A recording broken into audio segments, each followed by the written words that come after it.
Let's navigate the workspace. To zoom in and out, use the scroll wheel on your mouse. To move left, press the A key. To move right, press the D key. To move forward, press W. To move back, press S. If you want to go up, press E. If you want to go down, press Q. To change the view of the camera, you can hold down the right mouse button, and then you can look left, right, up, and down. Now it's easy to navigate when you see the object that you're following, but what if you don't see it? For example, what if I'm zoomed way out and I don't know where that object is?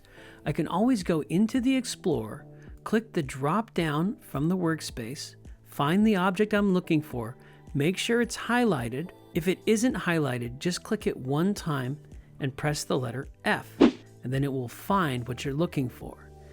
If you accidentally click on it twice and press the letter F, it will rewrite the name of the object. To undo that, just push Command or Control Z to undo the rewrite.